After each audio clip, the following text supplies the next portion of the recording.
이 저녁 하나님께서 우리에게 주시는 말씀은 시편 31편 9절부터 15절입니다. 시편 31편 9절부터 15절입니다. 구약 822쪽입니다. 시편 31편 9절부터 15절입니다. 구약 822쪽입니다. 시편 31편 9절부터 15절입니다. 구약 822쪽입니다. 시편 31편 9절부터 15절을 함께 읽도록 하겠습니다. 여호와여, 내가 고통 중에 있사오니 내게 은혜를 베푸소서. 내가 근심 때문에 눈과 영혼과 몸이 쇠하였나이다. 내 일생을 슬픔으로 보내며 나의 연수를 탄식으로 보내며 내 기력이 나의 죄악 때문에 약하여지며 나의 뼈가 쇠하도소이다. 내가 모든 대적들 때문에 욕을 당하고 내 이웃에게서는 심히 당하니 내 친구가 놀라고 길에서 보는 자가 나를 피하였나이다. 내가 잊어진 바 됨이 죽은 자를 마음에 두지 아니함 같고 깨진 그릇과 같으니이다. 내가 무리의 비방을 들었으므로 사방이 두려움으로 감싸였나이다. 그들이 나를 치려고 함께 의논할 때 내 생명을 빼앗기로 꾀하였나이다. 여호와여, 그러하여도 나는 주께 의지하고 말하기를 주는 내 하나님이시라 하였나이다. 나의 앞날이 주의 손에 있사오니 내 원수들과 나를 핍박하는 자들의 손에서 나를 건져주소서. 아멘. 수요예배 나오신 모든 성도님들에게 우리 주 예수 그리스도의 은혜와 평강이 함께 하시기를 바랍니다. 우리는 살면서 불투명한 앞날로 인해서 불안해하고 근심해야 합니다.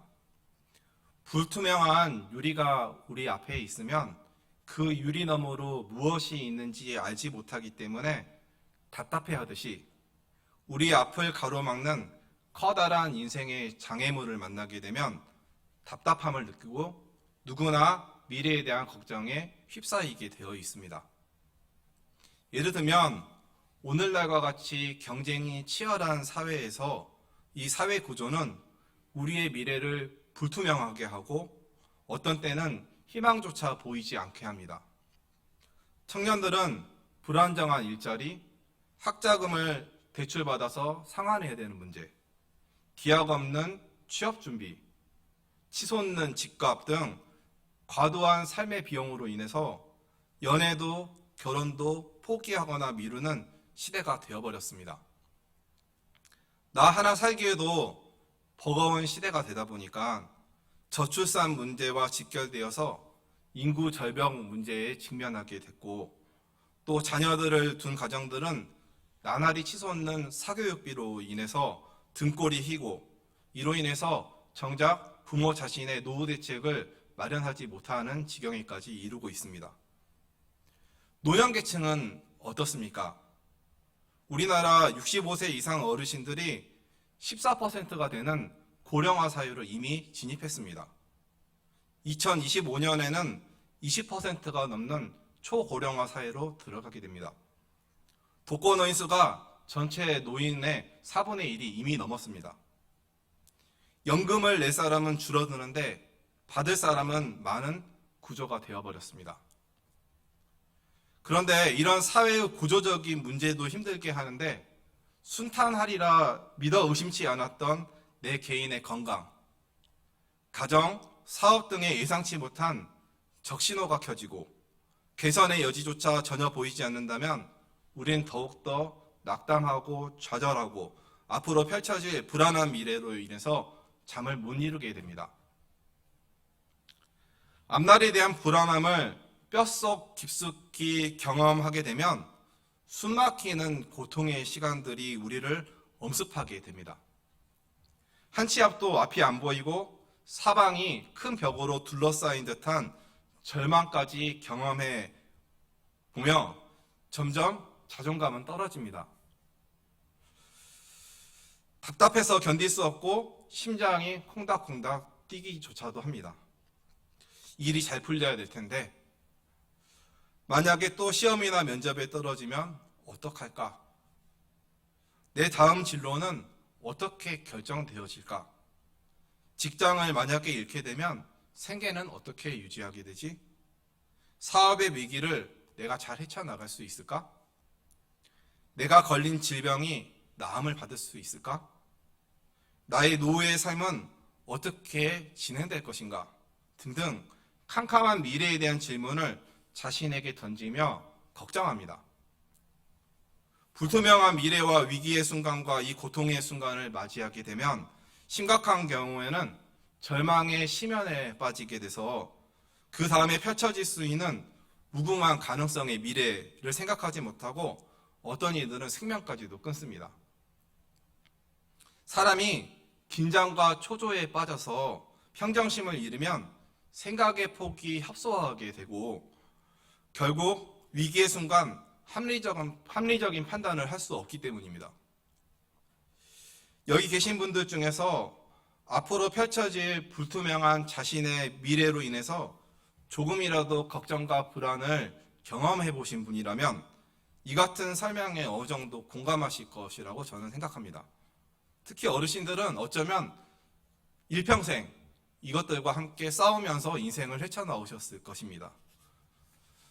사랑하는 여러분, 오늘은 우리에게 주어진 불투명한 미래에 대해서 우리가 어떤 태도와 방법을 취해야 할지, 또 미래를 불투명하게 만드는 위기의 상황에서 고통의 순간들이 의미하는 것은 무엇인지 성경의 인물과 그들이 처한 환경을 가지고 말씀을 나눠보려고 합니다.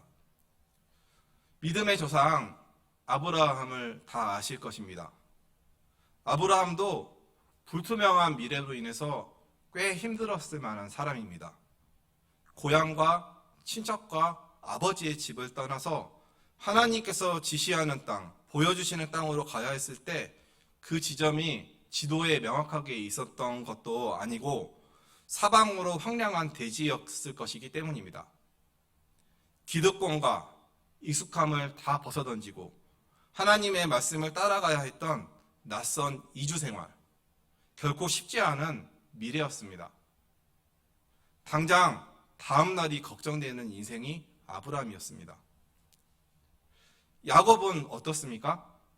형 에서로부터 도망갈 때 의지할 것 하나도 없고 지푸라기 하나도 없고 처량한 신세로 돌베개 삼아서 잠을 청하며 하루하루 내일이 어떻게 펼쳐질지 불안해하면서 걱정해야 됐던 인생이었습니다. 요셉은 또 어떻습니까? 17살 때 형들한테 인신매매당해서 버림받았을 때 그 앞에 어떤 희망적인 미래가 보였을까요? 가족에게 버려진 고통은 아물지 않는 잔인한 고통입니다. 게다가 노예로 팔려서 채색 옷을 입고 행복하게 살던 삶에서 완전한 밑바닥의 삶이 되어버렸습니다. 이런 신분하락 앞에서 요셉에게 그 순간 단 일말의 아니 먼지만큼의 희망이라도 찾아볼 수 있었겠습니까? 이집트로 팔려왔기 때문에 17살에 외국어를 종의 신분에 습득한다는 것은 어마어마한 어려움입니다. 더욱이 아버지를 보고 싶은 그리움의 아픔은 어떠했겠습니까? 게다가 사방이 가로막힌 감옥에서 누명을 쓰고 몇 년을 생활해야 했습니다. 노예와 종으로서 제소자로서 감당해야 하는 육체적인 고통은 또한 어떻습니까? 이 정도면 우리가 겪을 수 있는 절망 중에 절망이라고 할 수 있을 것입니다. 도대체 어디서 미래에 대한, 앞날에 대한 희망의 지푸라기라도 잡을 수 있겠습니까? 우리가 너무나 잘 알고 있는 고난의 대가라고 할 수 있는, 명사라고 할 수 있는 욥이라는 사람은 어떻습니까? 한순간에 그의 모든 소유도 잃고 자녀도 연달아 잃고 발바닥에 정수리까지 종기가 나서 질병 가운데 고통을 당했습니다. 이쯤 되면 세상의 어느 사람보다도 절망 중에 절망 아닙니까? 자녀도 잃고 소유도 잃고 질병까지 걸렸습니다.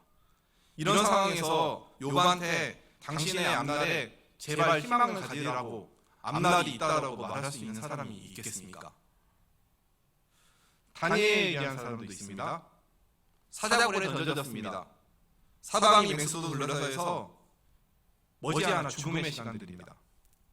그저 고통 없이 생명이 빨리 다하기를 바라야 될 그런 완전한 절망의 시간들입니다. 에레미야 선지자도 토굴에 갇힌 적이 있습니다. 누가 여기서 이들에게 당신의 미래에는 희망찬 미래가 있고 생명이 있습니다 라고 말할 수 있겠습니까? 오늘 우리가 읽은 시편 31편의 저자인 다윗 왕의 인생을 살펴보겠습니다. 다윗이야말로 불투명하고 불안한 미래, 내일로 인해서 밤잠을 못 자고 고통을 겪었었던 사람입니다. 다음날 눈 뜨는 곳조차 걱정될 정도로 한 치 앞도 모르는 내일로 인해서 몸부림치며 신음했던 사람입니다. 그는 어린 나이에 골리앗을 쓰러뜨리며 화려하게 왕정에 데뷔했습니다. 하지만 다윗은 왕이 되기까지 모진 고난과 절망을 맛보고 왕이 되고 나서도 절망의 끝자락까지 닿게 됩니다. 사울이 다윗의 인기를 시기하여 그를 죽이려고 했을 때 다윗은 한 치 앞도 보이지 않는 피난길을 소수의 사람들과 떠났습니다. 언제 죽을지 모르는 초조함, 불안 가득한 그런 피난길이었습니다. 사울이 던진 단창에 맞아 죽을 뻔도 했고요. 도액이라는 사람의 신고로 죽을 뻔도 했습니다. 라마에서 아둘람굴로, 그곳에서 모압 미스베로 도망갑니다. 또한 모압 미스베에서 헤레스풀로, 거기서 또 그일라 지역으로, 또 거기서 십강야로, 또 거기서 하길라산으로 가서 10사람들로부터 고발까지 당합니다. 하길라산에서 마온광야 아라바 지역으로, 그곳에서 또 엔디기굴로, 그 다음에 또 가드 지역으로 망명을 합니다. 다윗은 사울을 이길 능력이 있었지만 하나님께서 자신을 왕으로 세울 그때를 기다리며 절망밖에 안 보이는 그런 앞날을 불투명한 피난 여정을 떠났습니다. 언제 어느 순간 부하가 배신해서 자신의 목을 겨눌지, 자신을 쫓는 사울왕의 세력으로부터 목숨을 잃을 수 있는 그런 불안과 초조와 공포의 시간들의 연속이었다라는 것입니다. 시편 3편에서 다윗이 고백하듯 누워서 잠자고 아침에 일어나는 것 그 자체가 하나님께서 붙드시는 은혜였습니다. 불안한 미래, 불투명한 내일을 날마다 겪은 사람이 다윗입니다.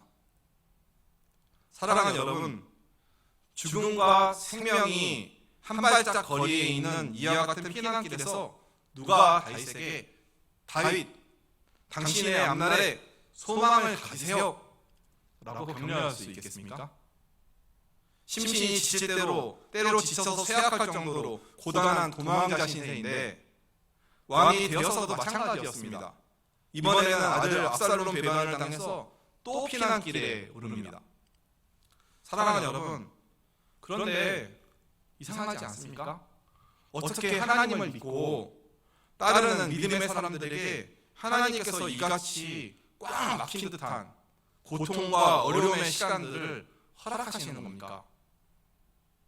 하나님을 믿으면 앞날이 투명하고 좀 시원시원하게 잘 가고 형통해야 되는 거 아닙니까? 근데 방금 말한 모든 다 성경의 사람들인데 그들의 삶에는 보면은 앞이 꽉 막힌 것 같은 어려움과 고난들이 계속 있었다라는 것입니다. 하나님께서 왜 허락하셨겠습니까? 왜 그를 따르는 자신의 백성들에게 세상 사람보다 더 모진 고통과 절망의 시간들을 허용하시는 걸까요? 도대체 왜 이런 극도의 초조와 불안과 공포를 삶의 자리에서 맛보게 하시며 앞날을 헤쳐나가게 만드시는 것일까요? 그것에 대한 답을 삶의 경험을 통해서 깨달은 사람이 앞서 말한 다윗 왕입니다. 방금 전에 말한 다윗 왕이 그 답을 알고 오늘 시편 31편 15절에서 믿음의 고백을 하고 있습니다. 이것이 다윗을 빛나게 하는 장점이자 불안한 현실 속에서도 보장된 미래로 형통함을 선언적으로 누린 비결입니다.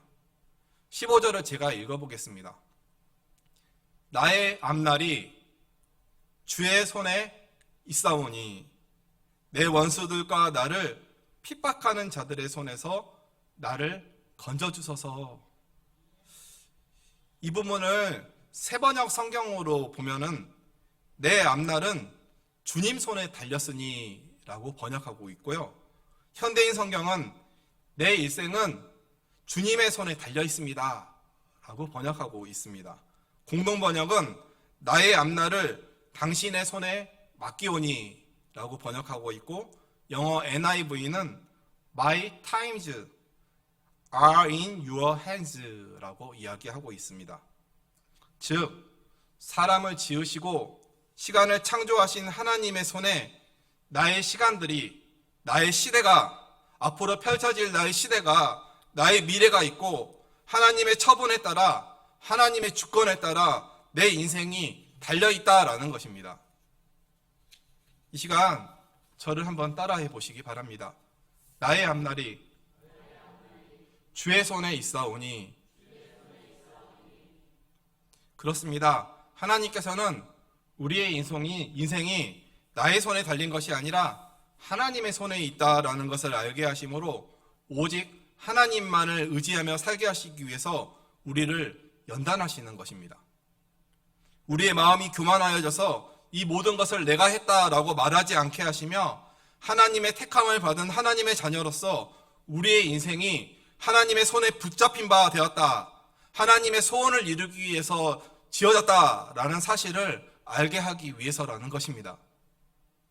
나의 생각으로 지금의 상황이 더 이상 어떠한 기대도 어떠한 소망도 없다고 말하는 그 순간 하나님께서는 그것은 아니다라고 말씀하시며, 그 어떤 절망과 고통의 순간도 하나님의 손에, 하나님의 계획에 나의 앞날이 있게 되면 그것은 희망의 시간이자 소망의 시간이자 희망찬 미래가 된다라고 말씀하십니다.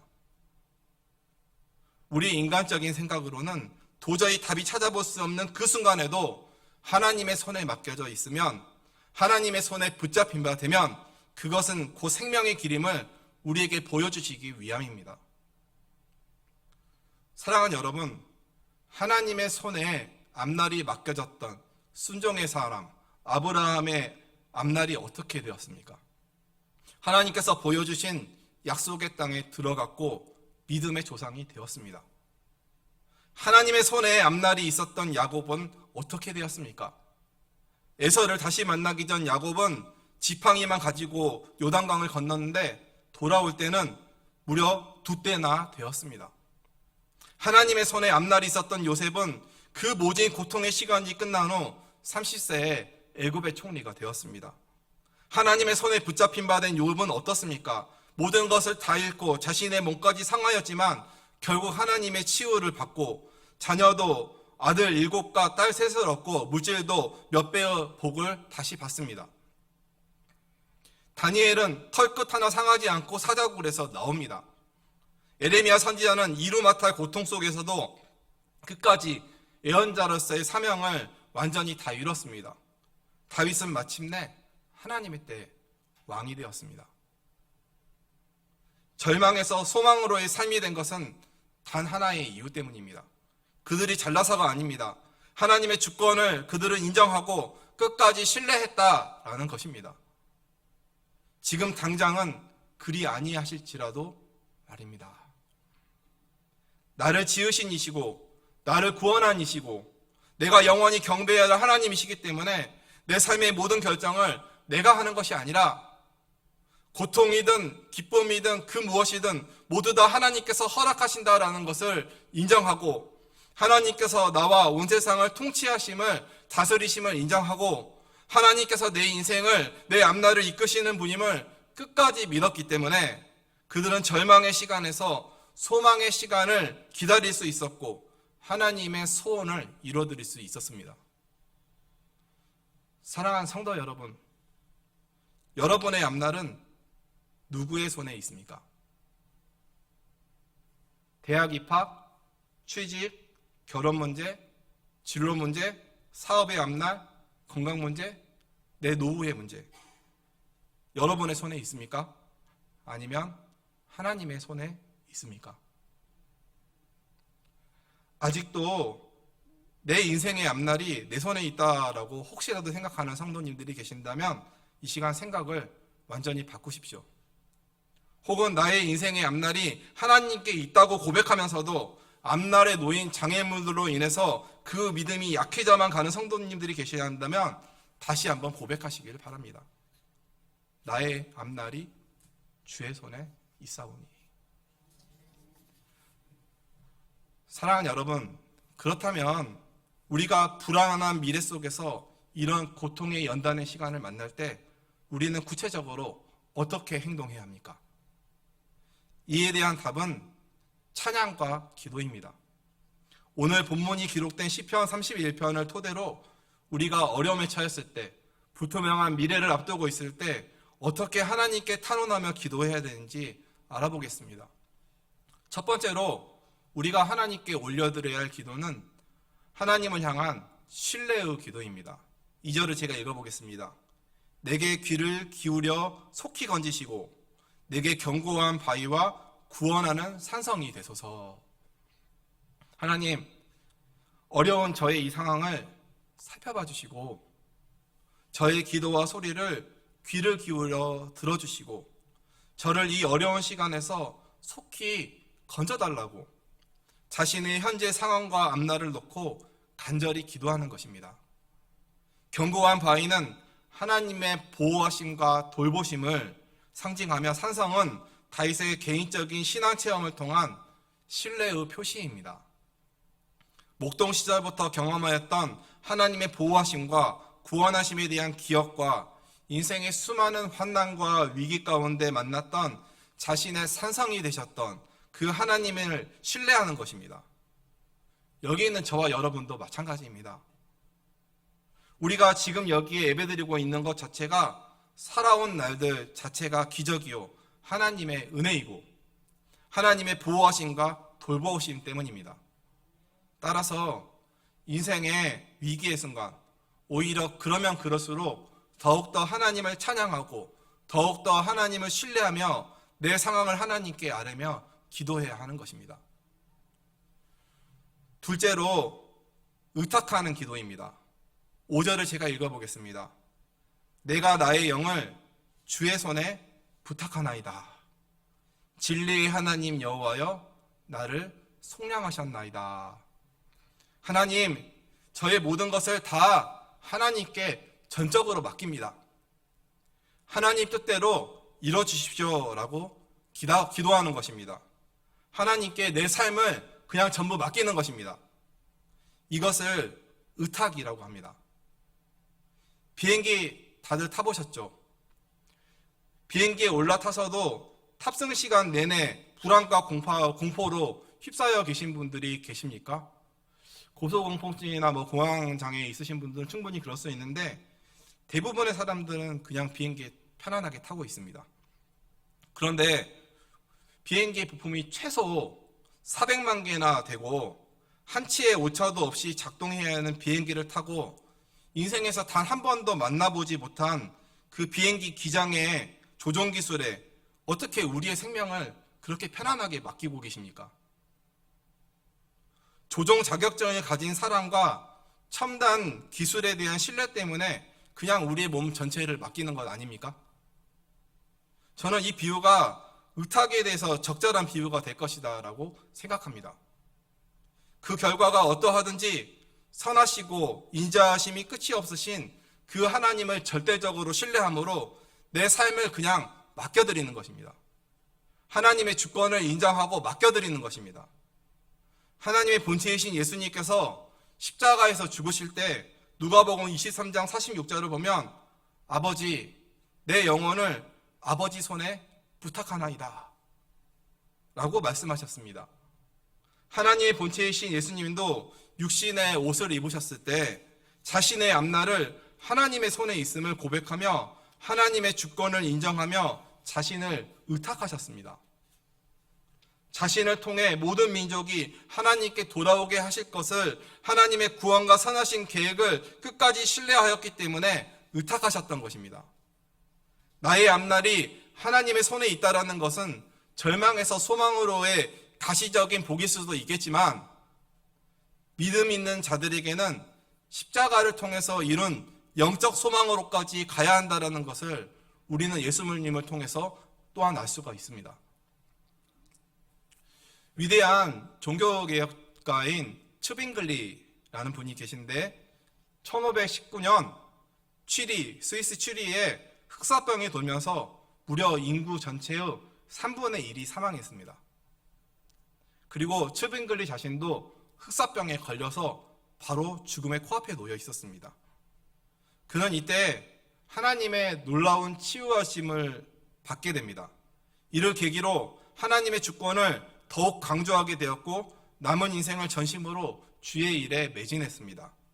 그는 병에 걸려서 바로 죽음을 코앞에 둔 상황에서 이런 고백을 했습니다. 유명한 고백입니다. 한번 들어보십시오. 주님, 나를 도우소서. 나의 힘, 나의 반석이시며 문 밖에서는 죽음의 문 두드리는 소리. 당신의 손을 높이 들어서 죽음을 정복하시고 나를 구원하소서. 그러나 당신의 음성이 내 생애 한낮인 지금이라도 내 영혼을 부르신다면 나는 순종하겠나이다. 신앙과 소망 안에서 이 땅을 포기하고 천국을 얻고자 하나니 나는 당신의 것입니다. 죽음이 코앞인데 내 생명과 죽음도 하나님께 있다라고 완전히 의탁해버립니다. 사랑하는 여러분, 이처럼 하나님을 신뢰함으로 하나님의 주권을 전적으로 인정하며 나의 모든 것을 하나님의 손에 의탁할 때 그분의 선하심과 인자하심을 따라 하나님께서 나의 문제들을 하나하나 해결해 주시고 나의 앞길을 가장 좋은 것으로 열어주시는 것입니다. 따라서 인생의 어떠한 순간에 있으시든지 나의 가장 소중한 것까지 하나님의 주권과 섭리를 의지하며 하나님께 온전히 의탁하실 수 있기를 바랍니다. 그것이 바로 우리의 앞날을 여는 것입니다. 고통의 시간에 우리가 대처해야 될 세 번째 방법은 하나님의 은혜를 구하는 기도입니다. 9절을 제가 읽겠습니다. 여호와여, 내가 고통 중에 있사오니 내게 은혜를 베푸소서. 내가 근심 때문에 눈과 영혼과 몸이 쇠하였나이다. 내게 은혜를 베푸소서라고 기도하는 것입니다. 하나님, 저 무지 힘들고 괴롭습니다. 오셔서 도와주십시오. 나를 긍휼히 여겨주시고 지금 내게 은혜를 베풀어 주십시오. 답답하고 어찌할 바를 모르겠고 제 심신은 쇠약해 지쳐 있습니다. 저를 긍휼히 여겨주소서라고 기도하는 것입니다. 이것은 하나님의 자녀로서 우리가 누릴 수 있는 특권입니다. 다윗의 고백처럼 삶의 어려운 순간에 우리의 고통과 내 상황의 현실을 하나님께 상세하게 토로하는 기도를 할 수 있는 저와 여러분이 되기를 바랍니다. 작곡가이자 작사가인 게오르그 노이마르크라는 분이 계십니다. 그는 고등학교를 졸업한 후 대학 입학 자격을 획득해서 퀘니스부르크 대학에 가려고 길을 떠났는데 글쎄 강도를 만나서 가진 돈을 다 빼앗겨 버렸습니다. 낯선 땅에 무일푼이 된 그는 거지 생활을 합니다. 이 도시 저 도시를 떠돌아다녔습니다. 그러나 신앙심이 굳센 그는 하나님을 끝까지 신뢰하며 자신의 삶을 의탁하며 살아날 길을 찾게 해달라고 하나님의 은혜를 구하는 기도를 하게 됩니다. 어느 추운 겨울날 키엘시에서 한 친한 친구인 베커 목사를 만나게 됩니다. 그는 노이마르크를 자기가 잘 아는 판사댁 가정교사로 추천해서 얼마 안 있어서 대학에 입학하여 법학을 전공하게 됩니다. 법학을 하면서 시를 발표했는데 1652년 그의 시에 감동한 빌헬름 2세 공작의 추천으로 그는 궁정시인이 되어버립니다. 그는 60세가 되었을 때 실명해서 모든 공직에서 물러났지만 종신연금이 나와서 죽는 날까지 아무 걱정 없이 살게 되었다라고 합니다. 그가 앞날이 불투명한 자신의 앞날에 하나님을 신뢰함으로 은혜를 구했을 때 베커라는 목사람을 붙여주고 또 가정교사를 붙여주고 대학에 들어가게 하고 시를 썼는데 궁정신이 되게 하는 그는 하나님의 역사와 도우심을 경험하였습니다. 이러한 경험을 배경으로 작사한 찬송가가 새 찬송가 312장입니다. 가사는 이렇습니다. 너 하나님께 이끌리어 일평생 주만 바라면 너 어려울 때 힘주시고 언제나 지켜주시리. 주 크신 사랑 믿는 자 그 반석 위에 서리라. 너 하나님께 이끌려입니다. 이처럼 은혜를 구하는 기도를 통해 하나님에 대한 도우심과 응답하심을 얻고 나의 앞날을 이끌어 가시는 하나님을 경험하시는 저와 여러분이 되기를 간절히 바랍니다. 신앙에 해당하는 히브리어 단어들 가운데 신앙의 의미를 가장 적절하게 표현하는 단어는 해민이라는 동사가 있습니다. 우리가 자주 말하는 아멘은 이 동사의 어근 아만으로부터 유래한 것입니다. 이 동사는 어떤 일이 확실하다고 여기다, 그리고 고수하다, 신뢰하다, 약속한 바를 지키다라는 그런 의미를 가지고 있습니다. 이 단어는 하나님에게 자기 자신을 완전히 맡기는 것, 자기의 존재를 하나님께 근거시키는 것, 약속을 지키실 하나님의 능력을 승인한다라는 뜻을 가지고 있습니다. 즉 신앙이라는 것은 하나님께 자기를 맡기는 것입니다. 사랑하는 여러분, 혹시 지금 여러분의 삶이 꽉 막힌 듯 답답하고 힘들고 어렵고 고통의 순간을 맞고 계신 분이 계십니까? 혹시 불투명한 미래로 인해서 염려하고 걱정하고 계신 분들이 계십니까? 저와 여러분 우리 모두가 어떠한 절망의 순간을 만난다 하더라도 하나님의 손에 우리들의 앞날이 있으니 걱정하지 마시기 바랍니다. 하나님의 주권을 인정하고 하나님을 끝까지 신뢰하며 의지하고 나아가면 그 어떤 시간들이라 할지라도 우리 앞에는 소망의 길이 있고 반드시 생명의 길이 놓여 있습니다. 그렇기에 걱정하지 마십시오. 하나님을 믿고 예수님을 믿으니 걱정하지 마십시오. 하나님께 신뢰의 고백, 의탁의 고백, 은혜를 구하는 기도를 하며 하나님 앞에 나아가십시오. 그렇게 묵묵히 하나님을 의지하며 그분을 끝까지 붙들고 살아간다면 하나님께서는 하나님의 때, 하나님의 방법으로 하나님의 선하신 늘 나타내시며 가장 좋은 길로 여러분을 인도하실 것입니다. 나의 앞날이 하나님의 손에 있다라고 고백함으로 주어진 모든 시간과 환경을 이겨내고 마침내 하나님께서 각자에게 허락하신 소명, 저와 여러분을 통해 계획하신 하나님의 소원을 이루어드리는 그런 복을 풍성하게 드리는 우리 모두가 되기를 간절히 기대합니다. 기도하시겠습니다. 내 삶의 주권자 되신 선하시고 인자하신 하나님, 이 시간 아름다우신 이름과 능력을 찬양합니다. 우리는 하나님께서 미지의 모든 것에 대한 열쇠를 갖고 계신다는 사실이 너무나 기쁘고 즐겁습니다. 만일 다른 사람이 그 열쇠를 쥐고 있다면, 그 열쇠를 우리에게 쥐어주었다면, 쥐어주지 않았다면 슬픔에 잠겼을 존재들입니다. 우리는 사람이 마음으로 자기의 길을 계획하나 그 걸음을 인도하시는 분이 하나님이심을 믿고 있습니다. 우리의 힘과 노력으로 버티고 이겨내려고 했던 것들이 있다면 이 시간 우리의 불신앙과 불순종을 용서하여 주시고 오직 하나님을 신뢰하고 의탁하고 은혜를 구하며 나아갈 때 하나님께서 직접 우리의 앞날을 활짝 열어주시기를 기도합니다. 그리하여 우리 사는 날 동안 하나님의 소원을 이뤄드리며 하나님의 영광을 보게 하여 주시옵소서. 모든 것을 감사드리며 우리를 죄에서 구원하여 주신 예수 그리스도 이름으로 감사하며 기도드립니다. 아멘.